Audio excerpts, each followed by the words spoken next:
주식 투자 심플하게 충분하게 스텝스. 스텝스 구독자 여러분 안녕하세요. 돈 되는 정보만을 꽉꽉 눌러서 알려주는 리서치 도날리의 최상욱입니다. 유통 섹터는 우리 소비에 굉장히 밀접한 섹터인데 이 섹터가 요즘 어떤 업황인지 체크해 보도록 하겠습니다.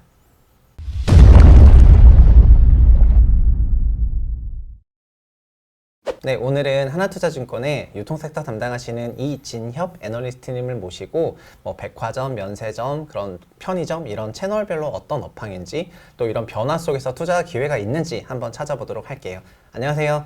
네, 안녕하십니까. 하나투자증권에서 유통 의류 담당하고 있는 이진협입니다. 네, 사실 유통 소비 섹터는 우리 삶이랑도 너무 연관성이 높은 섹터이고 네. 그리고 우리가 월급을 또 받으면은 또 쓸 거 쓰고 어느 정도 또 쓸어 가지 않습니까? 네. 그래서 어느 채널이 또 요즘 가장 각광받고 있는지라던가 또 이런 채널에 좀 큰 변화가 있는지를 알아보고 싶은데 그래서 최근에 유통 채널별로 좀 네. 그런 트렌드를 먼저 설명해 주시면 좋겠습니다.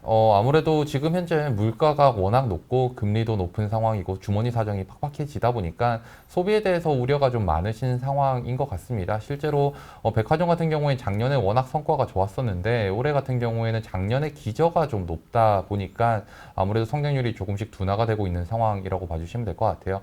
1분기에는 한 5, 6% 정도 전반적으로 성장을 했다라고 하면 2분기 같은 경우에는 아무래도 1분기보다는 작년 리오프닝 때문에 기저가 조금 더 높아집니다. 그런 부분들을 감안했을 때 한 로우 싱글이나 플랫 정도 수준으로 성장률이 좀 둔화가 되지 않을까라고 예상을 하고 있는 상황인 거고, 마트 같은 경우에는 아무래도 사람들이 외식을 하기 꺼리다 보니까 마트 쪽으로 내식 수요가 조금 유입되지 않을까라고 기대를 했었던 부분이 있었는데 1분기 같은 경우에는 예상치 못하게 전년도에 오미크론 변이 때문에 이커머스 쪽이, 특히 식품 이커머스 쪽이 성장률이 굉장히 좋았던 기저 때문에 1분기는 좀 부진했습니다. 그런데 2분기 같은 경우에는 일단은 다시금 내식 수요, 기저가 편안해지고 내식 수요가 늘어나는 모습들이 보이면서 성장률이 조금씩 올라오지 않을까라고 보고 있는 상황인 거고요. 편의점 같은 경우에는 1분기 같은 경우에도 여전히 견조하게 한 로우 싱글 정도, 로우 투 미드 싱글 정도 성장을 했다라고 봐주시면 될 것 같은데, 편의점은 저 어릴 때 같은 경우에는 분식집에서 떡볶이 같은 거 되게 많이 사 먹었다라고 하면 요즘은 편의점에서 라면 끓여 먹고 이런 게 학생들이 주로 취식을 하는 방식이라고 봐주시면 될 것 같아요. 그러다 보니까 작년 4월 달부터 거리두기가 해제되고 학교 상권이 정상화되었다 보니 그때부터 편의점들이 온전히 정상화되었다라고 봐주시면 될 것 같아요. 그래서 1분기까지는 여전히 낮은 기저 속에서 고성장을 했지만 2분기부터는 이제는 트래픽이 어떻게 움직이는지를 정상 대 정상의 트래픽의 관계이기 때문에 좀 지켜봐야 될 것이다 라고 보고 있는 상황입니다. 마지막으로 면세점 같은 경우에는 아무래도 중국인 관광객들이 점진적으로 들어오고 외국인 관광객들이 늘어나다 보니까 FIT, 그러니까 개별 관광객들의 비중은 점진적으로 늘어나고 있는 상황입니다. 하지만 여전히 따이공들 향으로 지금 물량을 많이 주고 있진 않아요. 수수료를 낮춤으로써 수익성 개선하겠다라는 면세점 전략 하에서 수익성 개선을 위해서 따이공들한테 물량을 축소시키고 있는데 그것 때문에 전년 대비해서는 매출이 조금씩 감소하고 있는 상황이 여전히 유지가 되고 있다라고 봐주시면 될 것 같습니다. 거의 질문 하나를 했는데 이렇게 채널별로 속사포처럼 내뱉으셨는데 네. 정리하면 다 들으셨겠지만 백화점은 1분기 좀 좋았지만 2분기는 로우 싱글로 내려갈 것 같고, 편의점은 1분기는 YOY로 전년과 비교하면 너무 좋을 수밖에 없었고 네. 근데 4월부터 리오프닝 했으니까 2분기부터는 정상 대 정상 비교하게 되면은 좀 봐야 될 것 같고, 근데 편의점에 대해서는 그래서 조금 둘 다 2분기는 성장률이 좀 떨어진다고 생각을 하는 것 같고요. 면세점 같은 경우에는 반대로 채널이 좀 회복하지 않겠냐 이렇게 보시는 네. 그런 뷰가 있으신 것 같습니다. 그러면은 지금 유통기업들도 다 실적 발표를 했잖아요. 네. 그러면 회사별로도 주요 회사들이 있잖아요. 네. 롯데쇼핑 있고 호텔신라 있고 네. 이런 많은 기업들이 있는데 주요 기업들 실적을 하나씩 좀 짚어보고 싶은데 그러면은 롯데쇼핑부터 먼저 네, 짚어보면 좋을 것 알겠습니다. 같습니다. 롯데쇼핑 같은 경우에는 1분기 되게 좋은 실적을 보여주었습니다. 연결 자회사들 대표적으로 롯데 하이마트나 롯데 홈쇼핑의 실적이 굉장히 안 좋았어요. 하이마트 같은 경우에는 아무래도 가전 파는 업체이다 보니까 부동산 경기와 연동이 될 수밖에 없는 회사인데 최근에 뭐 최상욱 작가님께서도 계시지만 부동산 경기가 그렇게 썩 좋지는 않다 보니 가전 팔고 있는 하이마트의 실적은 굉장히 부진한 상황인데 걔들이 많이 깨먹었음에도 불구하고 별도 법인의 실적이 굉장히 서프라이즈 했습니다. 백화점 3사 중에서 유일하게 성장이 가장 잘 나오면서 증익을 하는 모습을 보여주기도 했고요. 마트 같은 경우에는 전년도 대비해서 GP 마진이 전년 대비해서 한 2.3% 정도 개선이 되면서 수익성이 되게 빠르게 좋아지고 있는 모습이에요. 아무래도 바잉 파워가 점진적으로 좋아졌었는데 슈퍼와 마트가 이제는 바잉을 따로 하고 있던 것을 같이 하는 작업들을 작년 연말부터 조금씩 진행을 하고 있고 거기에 따른 성과가 나타났다라고 좀 봐주시면 될 것 같고요. 이러한 부분들은 향후 점진적으로 진행되면서 더욱더 그 효과는 커질 수밖에 없다라고 봐주시면 됩니다. 그리고 마지막으로 이커머스 쪽인데요. 이커머스 같은 경우에는 최근에 워낙 업황이 좀 둔화되다 보니까 각 사업자들이 전부 다 적자 감축을 적극적으로 꾀하고 있는 상황입니다. 뭐 이마트도 마찬가지고 GS 리테일도 마찬가지인데요. 그런데 좀 특징적인 부분은 적자 감축을 하기 위해서 대부분 그로스를 제한시키거나 역성장 폭이 매출 쪽에서 역성장 폭이 좀 크게 나타나고 있는 상황인데 롯데쇼핑 같은 경우에 특징적으로 이커머스는 성장을 하면서 적자를 줄였다라는 부분들이 좀 고무적인 것 같습니다. 그래서 이게 두 마리 토끼를 다 잡은 모습들이 조금 이상적인 모습이었다라고 볼 수 있을 것 같고요. 이커머스 쪽도 향후에는 성장률이 계속 늘어나면서 적자는 이상적으로 좀 줄어들지 않을까라고 예상을 하고 있는 상황입니다. 지금 롯데쇼핑 같은 경우에는 분기 연결 기준으로 네. 매출이 뭐 3조 원대 중후반 거의 4조 원 가까이 나오더라고요. 네. 그런데 이익률은 굉장히 낮잖아요. 그 이익률 부분에서 그러면은 비용 부분을 좀 네. 낮추는 게 중요한 건지 네. 아니면은 뭐 소위 수익화 부분을 좀 늘리는 게 중요한 건지 그리고 최근 이제 분기 트렌드도 분기 트렌드인데 과거에 좀 실적이 굉장히 좋았을 때 그때 이익 체력은 얼마 정도였어요? 사실 롯데쇼핑이 예전에 진짜 좋을 때는 뭐 주가가 뭐 30만 원 정도 갈 때는 이 회사의 연간 영업이익은 1조를 사실 넘어섰던 기억이 있습니다. 근데 지금은 뭐 3천억, 2천억, 뭐 그리고 뭐 기대하고 있는 건 5천억 정도 수준, 뭐 네네. 제가 올해 보고 있는 건 한 7천억 정도 수준을 보고 있는데 이익 체력이 좀 많이 떨어졌죠. 유통사업자들이 대부분 많이 떨어져 있는 상황은 아무래도 이커머스 쪽에서 경쟁이 치열하다 보니까 마진율이 점진적으로 둔화가 되는 부분, 그리고 백화점 같은 경우에는 명품은 아무래도 마진이 떨어질 수밖에 없거든요. 네. 근데 명품 중심으로 성장하다 보니까 마진율이 둔화되었던 부분, 그리고 가장 중요한 이커머스 쪽인 것 같아요. 각 사업자들이 적자를 많이 내면서 이커머스에서 롯데쇼핑도 거의 2천억 가까운 적자를 연간 냈었거든요.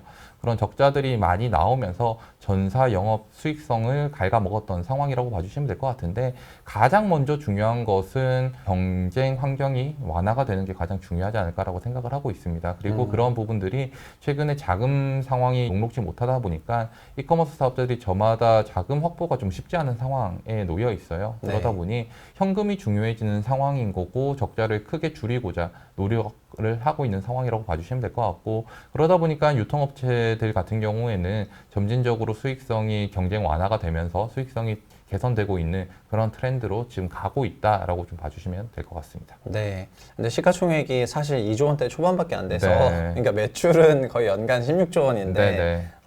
영업이익은 분기 1,200억 정도 하면 5,000개고 보는 사람마다 조금 다른 것 같고 시총은 네. 2조 원 초반이어서 사실 굉장히 싼데 뭔가 이익 부분에서 좀 튄다면 좋은 신호가 나온다면 확실히 주가가 좀 성과가 있지 않을까 싶고 그러면은 롯데쇼핑은 됐고 이제 호텔신라 같은 경우는요? 호텔신라 같은 경우에는 앞서 말씀드렸던 것처럼 면세점의 매출은 딸공향으로 매출을 제한하고 있다 보니까 20%, 30% 정도는 역성장을 하고 있는 상황이 거의 대부분의 면세점 사업자들한테 나타나고 있는 상황인 거고요. 다만 이렇게 딸공들한테 사실은 걔들한테 팔아봐야 돈이 안 되거든요. 공원이익률이 거의 0% 수준에 불과했다라고 얘기를 합니다. 그러다 보니까 수익성이 굉장히 떨어졌었는데 지금은 그쪽으로 물건을 최소한 줄이고 있다 보니 그 공원이익률이 빠르게 올라오고 있어요. 그래서 호텔신라 기준으로는 QOQ로 거의 미드싱글 이상 개선되었다라고 하고 있습니다. 탑라인은 줄었지만 수익성이 개선이 되고 있고 그게 생각보다 시장 기대치보다 되게 빠르게 좋아지고 있는 상황이라서 호텔신라나 뭐 신세계의 면세점도 마찬가지고요. 현대백화점 면세점도 마찬가지로 탑라인은 좀 부진했지만 면세점 쪽 수익성은 시장 기대치를 대폭 상회하는 모습들을 1분기 실적에서 확인을 할 수 있었다라고 봐주시면 될 것 같아요. 아까 채널별로 짚어볼 때도 정도 네. 면세점 부분에서 약간의 긍정의 멘트가 느껴지긴 했었는데 호텔 신라에 대해 실적에 대해서도 그러면 이후 실적에 대해서도 네. 약간의 기대감이 느껴지고요. 저희가 채널별로 백화점은 1Q 좋았지만 2Q 안 좋아지고 다만 면세점은 좀 좋아질 거라고 네. 생각을 하고 그러면은 저희가 호텔 신라랑 롯데 쇼핑을 좀 짚어봤는데 뭐 기타 이외에도 네. 백화점 채널 라인에 면세점도 얹혀져 있는 신세계도 있고 네. 또 현대백화점도 있고 네네. 그렇잖아요. 이런 다른 전체적인 기업들에 대해서도 좀 1분기 실적에서 특별한 독특한 부분이 있었는지 추가적으로 설명해 주시면 좋을 것 알겠습니다. 같습니다. 백화점 같은 경우에 양사 모두 백화점 같은 경우에는 성장이 한 미드싱글 정도 나오는 모습들이 나타났는데 최근에 수도값이나 수도 광열비 같은 게 되게 많이 올랐어요. 그게 네. 뭐 몇십억씩 늘어난다고 하더라고요.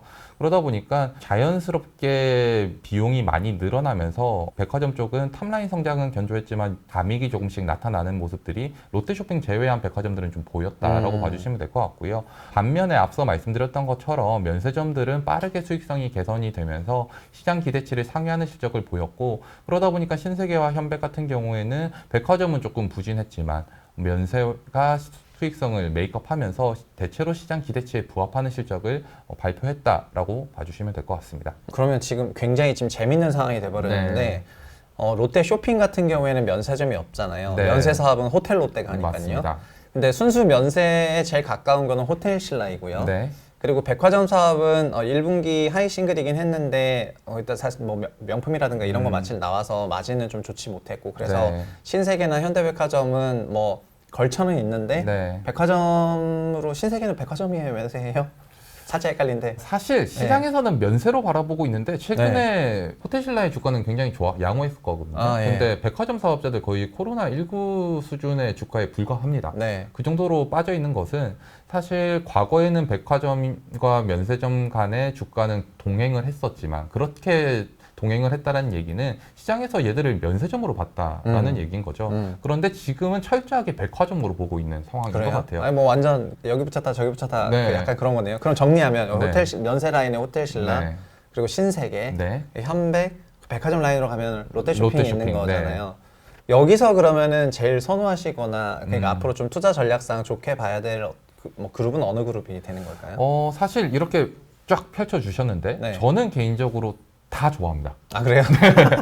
백화점과 면세점들을 이제부터 보자라는 네. 말씀을 드리고 네. 있습니다. 이유는 특히 오케이. 백화점 좋네요. 사업자들 좀 주목해 보자라는 말씀을 좀 드리고 있는데 앞서 말씀드렸던 일단 면세부터 짚고 넘어간다라고 하면 사실 수익성이 개선되었다라고 말씀을 드렸는데 그 수익성이 의미 있게 개선되기 시작했던 건 3월 달부터거든요. 면세점 사업자들 코멘트를 확인을 해보면 대부분 3월 달에 확 좋아졌어요. 그 수준이 꾸준히 유지된다라고 했을 때 사실 2분기에 기대할 수 있는 수익성 개선은 더욱더 거셀 것이다. 그리고 점진적으로 외국인 FIT들이 유입이 되고 있는 상황인 거고 따이공들도 이제 자기들 물건 팔아야 된다라고 하면 한국 면세점에서 물건 들고 가야 되기 때문에 점진적으로 그들의 수요도 어쩔 수 없이 늘어날 수밖에 없는 상황이 만들어질 거다라는 거죠. 그래서 탑라인도 점진적으로 회복을 할 수 있기 때문에 면세점은 올해 내내 주목을 해야 된다라고 기본적으로 생각을 하고 있습니다. 거기에 백화점을 좋아하는 이유에 대해서 말씀을 드려보면 사실은 앞서 말씀드렸던 것처럼 2분기에 백화점 성장률이 조금 둔화가 될 것 같아요. 거기다가 앞서 뭐 신세계나 현백이 최근에는 백화점이라고 평가를 받고 있다라고 말씀을 드렸는데 그렇게 평가를 받고 있는 가장 큰 이유가 과거에는 면세점주가 될 수 있었던 것은 백화점이 어느 정도 이익은 지켜준다. 거기서 실적의 변동성을 야기시켜주는 것은 면세점이기 때문에 얘들은 면세점 주식이다 였던 것 같아요. 근데 네. 최근에 백화점으로 바라보고 있는 이유는 백화점에 대해서 시장 자체가 그렇게 긍정적으로 보고 있지 않다 보니까 백화점에서 깨먹는 걸 과연 면세가 메이크업 해줄 수 있겠어? 라고 하는 의문점이 드는 거죠. 그렇게 되면 백화점 사업자들을 우려할 수밖에 없는 상황인 거고 이들은 철저하게 백화점 사업자가 되는 거겠죠. 그러다 보니까 백화점 사업자들에 대한 우려가 껴있는 2분기 또 둔화가 된다라고 하니 우려가 좀 커져 있는 상황이라고 볼 수밖에 없을 것 같습니다. 그런데 저는 왜 백화점들을 좀 주목하느냐라는 말씀을 드리면 사실 기저가 2분기가 높아지기 때문에 성장성이 둔화되는 거에 대해서는 동의를 하지만 2분기가 저는 백화점의 저점이 될 거라고 예상을 하고 있는 부분인 거거든요. 기본적으로 기저를 좀 놓고 보면 작년 기저가 1분기와 4분기가 상대적으로 낮고요. 그리고 2분기와 3분기가 상대적으로 높은 상황입니다. 그럼 자연스럽게 성장률이 2분기가 둔화가 될 수밖에 없는 상황이라고 봐야 될 것 같은데, 거기서 사실 제가 계속 몇 번 전달드렸지만 좀 기대해 볼 수 있는 요인들은 외국인 매출일 것 같아요. 네. 제 자료를 보시면 아시겠지만 외국인 매출 비중이 되게 빠르게 늘어나고 있고, 롯데 본점 같은 경우에는 4월 달에 외국인 매출 비중이 거의 12%까지 늘어났거든요. 코로나19 네. 이전에 한 16% 수준이었어요. 아직 중국인들이 채 기환을 하기 전이었는데도 불구하고 거의 70-80% 정도까지 회복을 했다라고 봐주시면 될 것 같고, 거기에 있어서 가장 크게 영향을 미쳤던 건 동남아 관광객들이라고 보시면 될 것 같습니다. 그리고 3월 이후 항공편이 늘어난 이후에 중국인들이 점진적으로 들어오고 있는 숫자가 늘어나고 있기 때문에, 그러면 외국인 매출 비중에 대한 기여는 점진적으로 높아질 수밖에 없어요.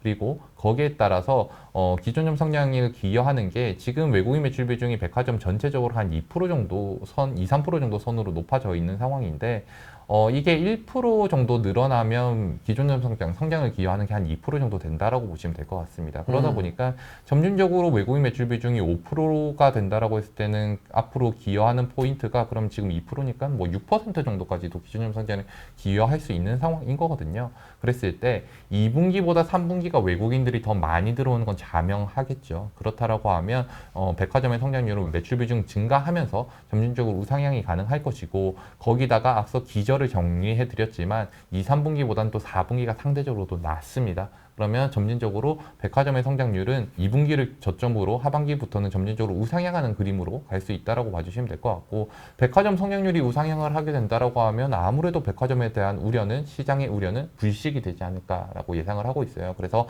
이제부터는 백화점을 조금 주목해보자라는 말씀을 드릴 수 있을 것 같고, 신세계나 현백 같은 경우에는 이제 백화점이 어느 정도 안정성을 보여준다라고 했을 때는 다시 면세점으로 평가를 받을 수 있다라고 보고 있거든요. 그래서 백화점 사업자들 좀 주목해보자라는 말씀을 드릴 수 있을 것 같습니다.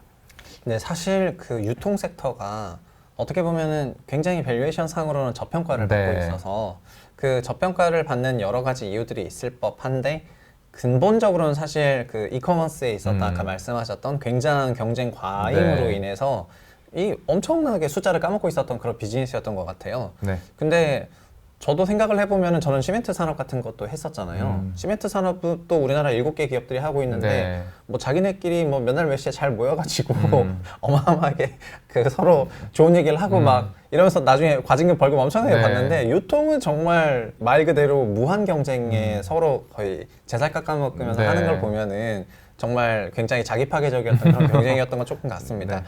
근데 지금 좀 정리를 해보면은, 백화점 쪽에서는 1분기 좋았고 2분기도 지금 외인들이 올라오고 네. 있으니까 개선 포인트들이 있다. 그래서 백화점 그 자체만으로도 일단은 투자 포인트가 나오기 때문에 롯데쇼핑이 네. 지금 그럼 정리하면 최선호는 롯데쇼핑이신가요? 네, 최선은 호텔신라와 롯데쇼핑을 좀 또 말씀드리고 양쪽으로? 있어요. 네. 네, 백화점 같은 경우는 다 좋아하지만 네. 사실 외국인 쪽에서 가장 수혜를 많이 보는 것은 아무래도 롯데쇼핑, 롯데 네. 본점이 될 수밖에 없거든요. 거기다가 앞서 말씀드렸던 것처럼 마트도 좋아지고 있어요. 마트의 수익성이 좋아지고 있다는 게 굉장히 고무적인 것 같아요. 네. 그런 부분들은 아까 뭐 작가님이 말씀해 주셨던 것처럼 마트가 전형적으로 이커머스 쪽에서 되게 피해를 많이 봤던 업태라고 볼 수 있을 것 같은데, 그 부분이 돌아서고 있고 수익성이 날로 좋아지고 있다는 부분, 거기다가 이커머스조차도 되게 이상적이라고 아까 말씀을 드렸던 것 같아요. 그런 수익성 개선들이 별도 단에서 핵심 사업부들이 나타나고 있는 부분들이 있기 때문에 충분히 롯데쇼핑 기대해 볼 만한 포인트가 있다라고 판단을 하고 있고요. 네, 이런 것 같네요. 사실 이쪽에 양쪽이 퓨어하잖아요. 네. 약간 면세점 퓨어하고 백화점 퓨어하고 중간은 소위 하이브리드잖아요. 네. 그리고 시장은 기본적으로는 퓨어한 회사들을 좋아하는데, 이쪽 양쪽 채널 모두에 일단은 어떤 투자 포인트가 발생했기 때문에 네. 그 양 극단을 호텔신라와 롯데쇼핑 두 개를 일단 제일 선호하실 수밖에 네. 없지 않나, 그런 생각이네요. 나머지 유통 기업들도 좀 섞여 있으니까 그때그때에 따른 투자 포인트가 변동해서 발생하는데, 뭐 면세점이 좋아하면은 사실 사람들은 좀 호텔신라를 선호할 것이고, 백화점이나 마트가 좀 좋아진다고 생각한다면은 롯데쇼핑을 좀 선호할 것 같기는 해요. 네. 그래서 이런 투자 의견을 제시해 주셨다라고 그냥 네. 정리를 하면 될 것 같습니다. 이 소비라는 게 그렇지 않습니까? 우리가 막 불황이라고 좀 생각을 했고, 그래서 지금은 좀 좋게 나왔잖아요. 네. 근데 밸류에이션 디스카운트 받는 거는 불황 올 건데 막 이런 거잖아요. 맞나요? 네, 맞아요. 근데 그거를 막 실적으로 또 성장률로 좀 꾸역꾸역 보여준다라고 보여주고 가고 있기 때문에 어떻게 보면은 굉장히 그 역전의 용사인데 이 유통 채널을 좀 오래 보셨으니까 네. 이쪽 채널에서 좀 그럼 중요하게 봐야 되는 어떤 지표 같은 것만 좀 추가적으로 투자자들이 투자할 때 살펴봐야 되는 지표 같은 거가 있다면 간단히 말씀해 주시고 정리하면 좋을 것 같습니다. 네, 가장 중요한 것은 소비자 심리 지수라고 보시면 될 것 같아요. 제가 과거 데이터들을 히스토리컬리 좀 트래킹을 해보면 유통업종의 시가총액은 소비자 심리 지수를 따라가더라고요.